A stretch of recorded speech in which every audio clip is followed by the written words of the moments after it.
Thank you, everyone. It's been a wonderful evening. The energy in the room here has been one of the most amazing ISPU events that I've had the privilege of being a part of. While I invite our panelists up to the stage, so Dr. Altaf Husain, Dr. Ihsan Bagby, Dalia Mogahed, and Imam Suhaib Webb, if you'll join me here on stage. I just want to say that I so appreciate the reception, the support that you all have given me over the years. It's been a privilege to be in this role and a privilege to come to this community. The reason I actually took this job was when I came to my very first ISPU dinner more than 4 years ago, and met so many of you and was so convinced by the dedication and the support of the people in this room and beyond, especially the board members. And so thank you for your support of me, for your support of this institution, and for your continued engagement for the years to come. I know I will still be here, probably coming back again and again, and I'm looking forward to seeing all of you. So I want to welcome our panelists and actually introduce Dalia Mogahed, who has not yet been introduced on the stage. She is the former executive director and senior analyst for the Gallup Center for Muslim Studies, where she led the analysis of surveys of Muslims worldwide, including the US and Europe. And with John Esposito, she is the co-author of the book Who Speaks for Islam? What a Billion Muslims Really Think. Dalia was appointed to President Obama's Advisory Council on Faith-Based and Neighborhood Partnerships, and her books are available after the panel, and I think she's graciously agreed to sign them for us. So I will be moderating a panel. I think we're also taking questions from the audience, so I believe some people, So I'll take a few questions as well. My colleague here, Siwar, has some cards. So if you have a question, raise your hand. Either we'll hand you a donation envelope or a card for your question. So hopefully you have both. So I want to actually first turn to Dalia and ask you to open the panel with some comments on the topic of today's discussion, but also specifically on the issue of engaging disconnected communities. So as we've started to talk about tonight, women, youth, and converts, why this is so critical, and also maybe some aspects of your own research and data on what these groups are looking for. Yeah. Thank you so much. I was so inspired by our keynote address, and I was thinking about what research I've looked at that supports so many of the points that were raised today.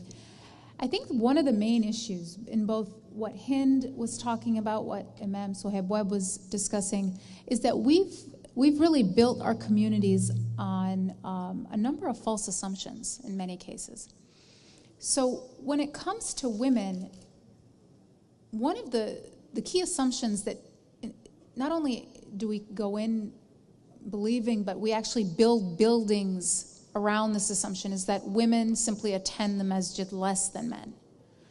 Probably half the number of women attend the masjid as men. This is our assumption. This is our, the working theory. And so we build buildings with this idea in mind.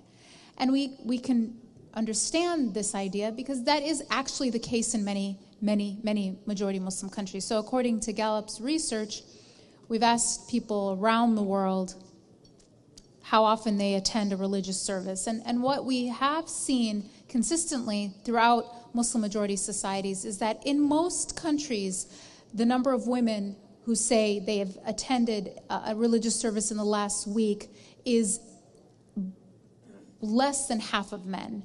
In parts of the Arab world, it's around half, and in other parts of the world, it's more like 10% of men. But what is so interesting and so unique is that the only country in the world where the Muslim community has an equal percentage of men and women saying that they attend a mosque in the last week is here in the United States. It's the only country in the world. So we have this very unique, vibrant community that we aren't even recognizing, where our institutions aren't reflecting the realities on the ground. Women and men are as likely to make the masjid a part of their weekly experience. But our institutions aren't reflecting this grassroots reality. The other group that we aren't understanding are young people. So another really disturbing finding of the research that I was involved with was how young Muslim Americans were by far the most angry and the least hopeful of any youth group within the different American faith communities. So these are young people between the ages of 18 and 29, more likely than their age peers in other communities to say that they've experienced anger and to say that they're not satisfied with their lives and they're not hopeful for the future. Now, if you think about this group, I've called them Generation 9/11. They're young people who grew up and knew no other reality but an America that lay in the shadow of 9/11, in the wake of that experience. They knew no other reality in their coming of age than a war on terror. Are we understanding this group of people whose very formation had this event that defined their country as the backdrop of their experience growing up, as what defined their formative years? Are our masajid ready for the realities of this community? And what will it look like in 10 years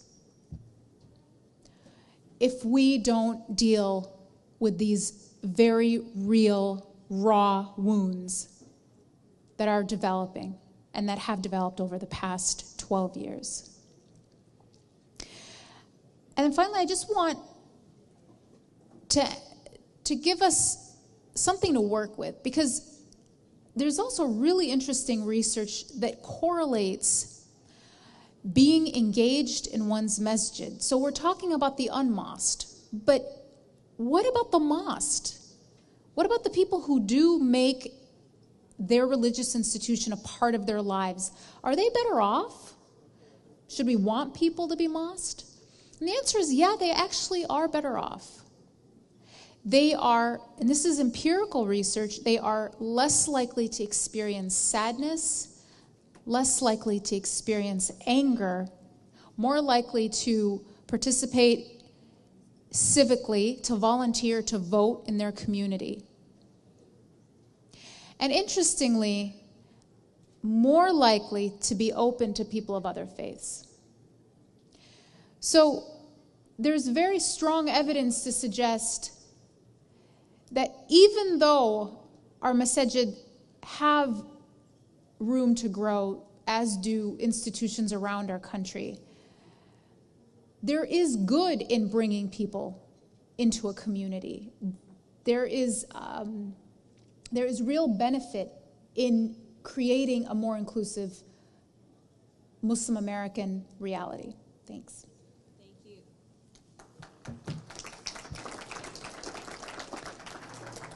Thank you, Dalia. I want to turn to Dr. Bagby actually next. And I'm going to change the question actually that I originally told you I was going to ask you.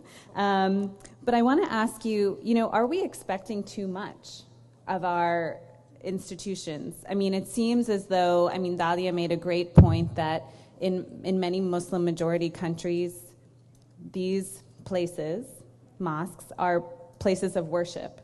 And here we're expecting them to be community centers and youth programs and preschools and, have women's programming. Are we just expecting too much? I know you're one of the leading experts on mosques in the country. How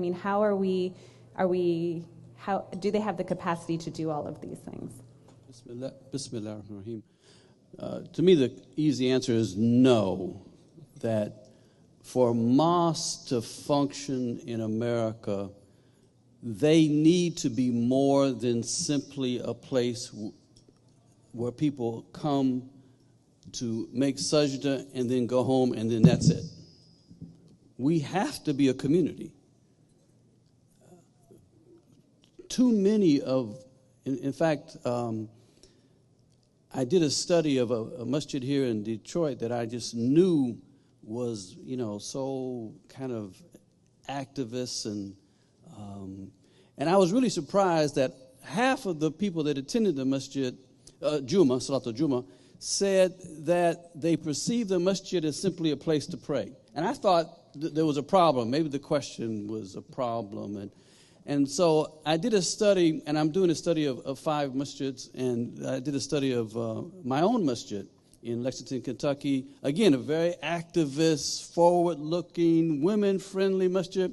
And again, I was really surprised that 50% of the people that attend Juma, Salat al-Juma, said when they had a choice of, is this a place where people, this is a place for you to come to fulfill your obligation to make prayer, or is it a place for a community to gather to do all type of functions? And half said it's a place to come to pray. I'm sorry, we're not going to be very successful, I think, if people really have that attitude that is simply a place just to pray and then leave and have no other involvement. We have to become more involved. Now, how that manifests, I think we can talk about. Because we don't want the masjid to try to do everything.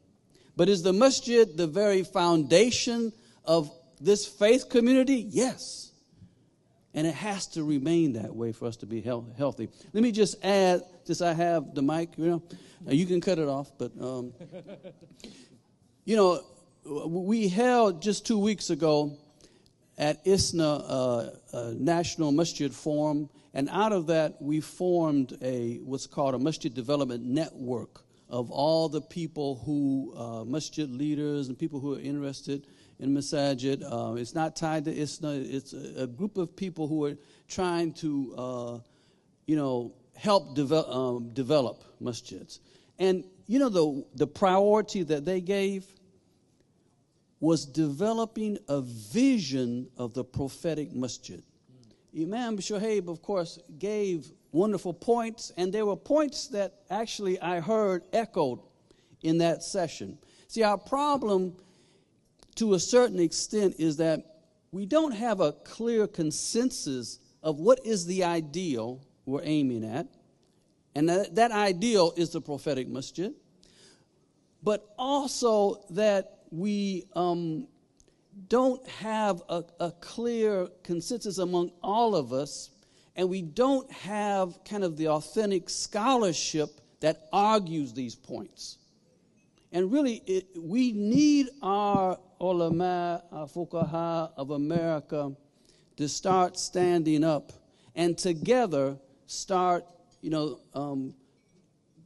shaping this ideal of the prophetic masjid with all the ammunition, that's the wrong word, sorry, I didn't say that, but all the proofs and the solid scholarship that is needed to show that this is the correct vision of where we should be going.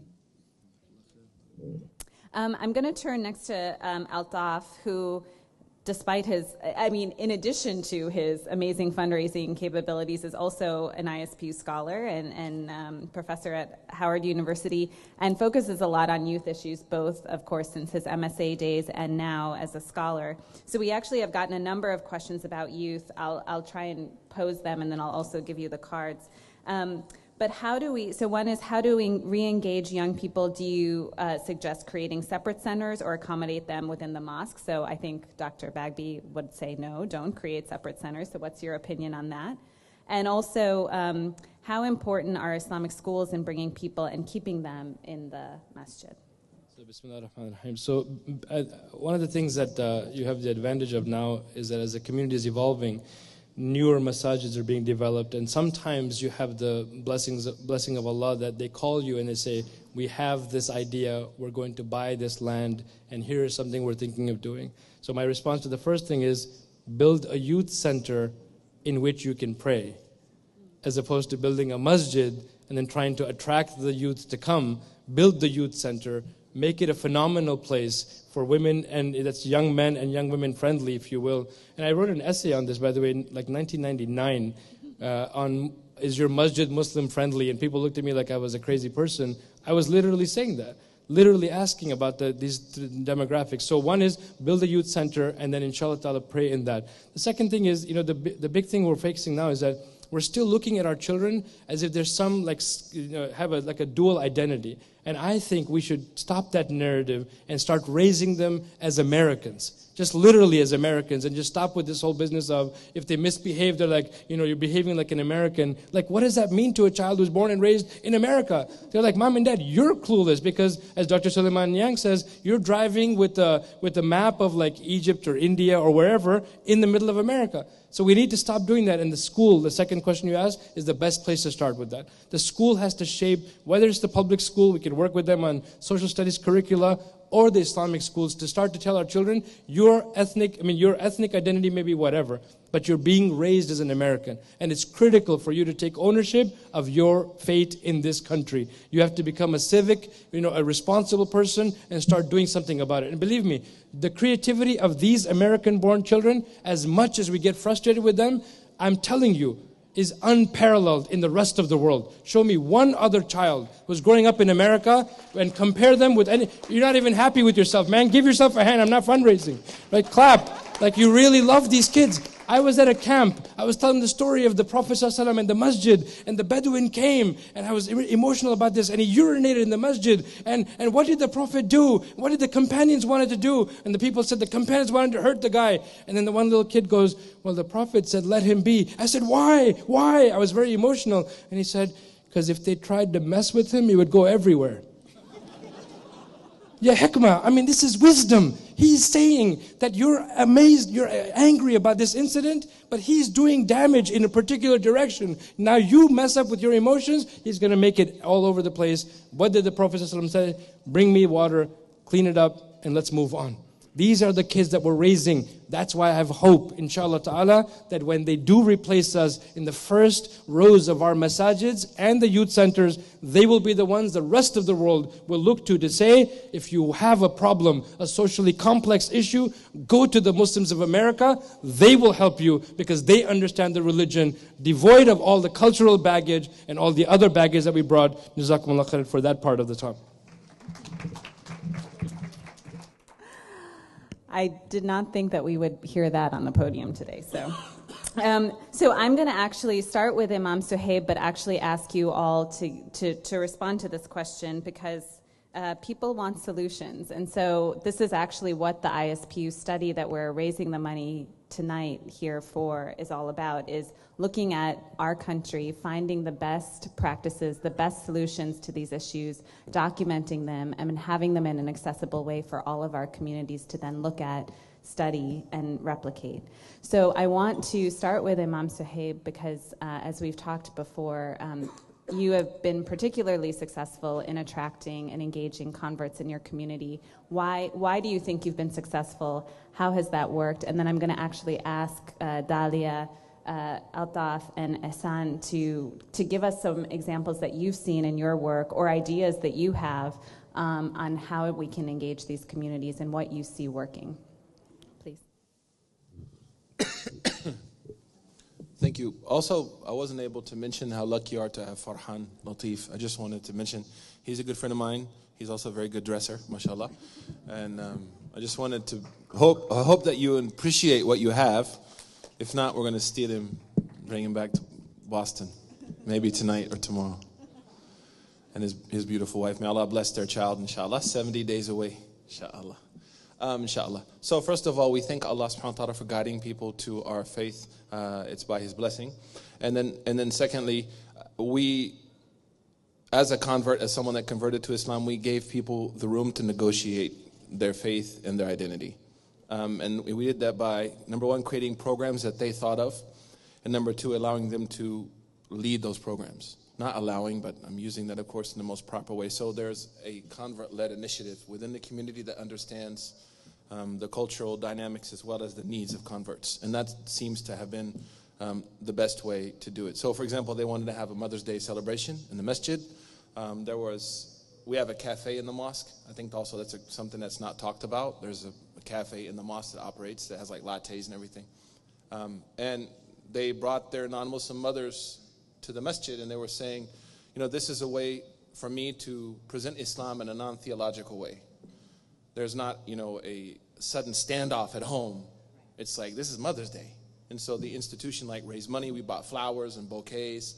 And it was funny, we had people coming late at night with their moms like, am I too late? Can I still get a flower? And then we had Muslims coming and taking flowers for their mothers. So that's just an example of creating, something that's not so standoffish, that helps them facilitate their identity within the community, the religious community, and the exterior community. That was led by that group of people. So I think we say giving people the room to navigate and develop their identity. Thank you.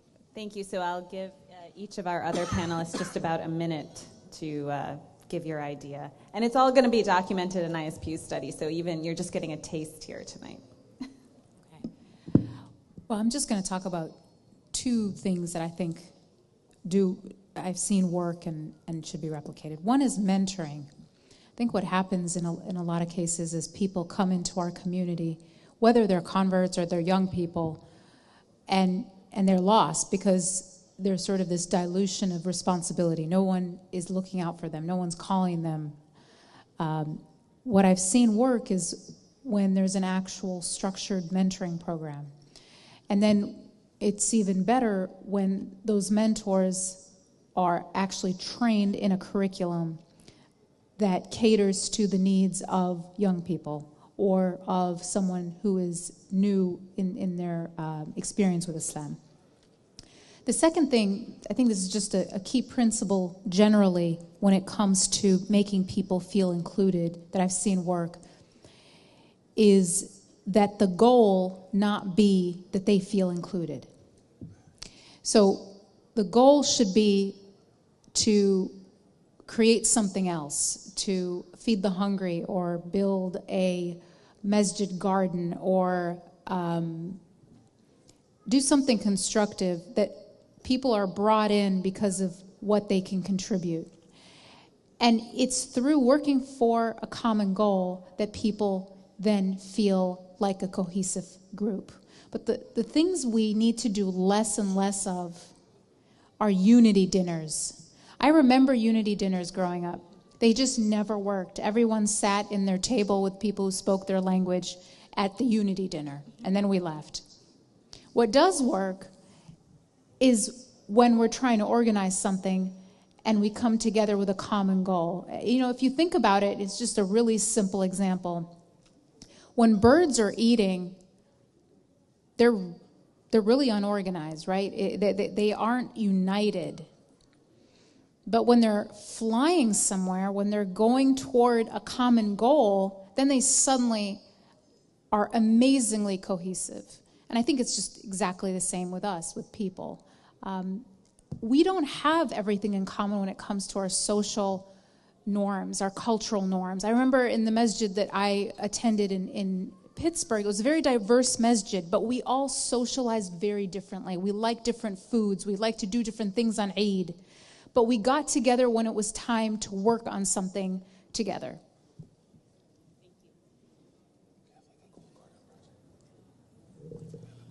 I think those few suggestions were great, so I don't want to add to that. The only thing I would say is that I'm amazed when I work with converts, and we have at our Lexington Masjid, we have a conversations kind of support group. They meet every week, and I attend with them, and we talk. And just yesterday, I sat after Salat Juma with a convert, and what amazes me is that I don't know of any resource that they can go to answer their prominent questions, which are not, new questions or things that, you only hear once in a blue moon. No, very basic questions that come up when these converts get together, or just yesterday when I'm talking. And I told him, by the way, to go to Imam Suhaib's website, by the way. That's what because she was going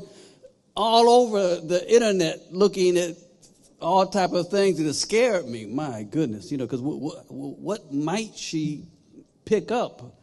So we're not a very organized community, and we need good material that can be references that you can always direct new converts to. So just very quickly, on this point, one thing that's worked very well with young people especially is that to authenticate their experience. Like sometimes they come and tell us what they're feeling, and we're often more concerned about our ability to rationalize or to use the lens of shame or stigma to process what they're saying, and rather than just to listen to what they're saying. And those feelings are sometimes very genuine. And sometimes what the children are looking for is just sheer compassion. And if you read the work of Hafidullah, Dr. Omar, on mercy, the stamp of creation, he talks about compassion as an active love. Like we've stopped actively loving our youth who are representing our future. And we talk about them, and I loved when Imam Suhaib said, talk about saving the youth. They don't need saving. They're looking at us and saying, you need saving, man, because we got it straight. You're the one that doesn't know what's going on, and you're sort of understanding whatever it is that we're trying to tell you. Most of the time, it's a simple attempt at a conversation. They just want to be heard and listened to and authenticated in terms of what they're feeling. And then we could, and it's worked well, by the way, in massages that have started having a budget for a youth director, a dedicated person that can have a Dar Sakina, a place in the masjid that's like a place of tranquility that these young people can go and engage in that. Second thing is worked very well is this sort of engaging them in what I call mutually transformative exchanges. See, the Prophet, peace be upon him, took a young boy who literally approached him to discuss, to ask for permission for fornication. And he transformed that moment from a moment of being angry or despair, being, what's happening to our youth? Why would they ask of me, of the Prophet? No, he turned it from the intellect, sort of the energy was at the lower desires, and elevated the discussion back up to the higher level, the faculty, in saying, would you want this of your mother and the female relatives of your family? And then the situation changed for the young boy. And even for the young girls. We don't do this enough. And we have to look at this and say, if truly we care for the youth, then we have to come from a point of looking at them and saying, we love you for who you are. And believe me, much of what Imam Suhaib talked about, it's just at the surface still, because people are comfortable coming to him. There are Islamic schools that do not have the counselors that are capable of understanding the problems our kids are bringing to them. They can't figure out how this child is misbehaving in class, is maybe acting out because of domestic violence in the home. And this kid is saying, my dad is a big figure in the masjid, man. And he beats up on my mother. Who do I go to talk about this? Who will comprehend what I'm going through? And then we look at them and say, well, clearly you've been Americanized. I say, no, they are who they are. How do we know the origins of some of the best companions of the tradition of the Prophet, peace be upon him? We know them because he maintained their origins. He said, you are Suhaib, but you are Suhaib al-Rumi. You are Bilal al-Habashi. You are Salman al-Farsi. And these are children who are Amriki in their essence. They are our future, and we have to love them for who they are and authenticate their experience, inshallah. Thank you so much. I want to thank all of our panelists and speakers for being here with us and for answering some of our questions. I'm actually just going to go ahead and take the privilege of next inviting up our development program officer, Shabnam Khan, and is Amina here in the room? Okay, just Shabnam is going to be coming up. Oh, and Muzammil, special guest appearance. Thank you all to the panelists.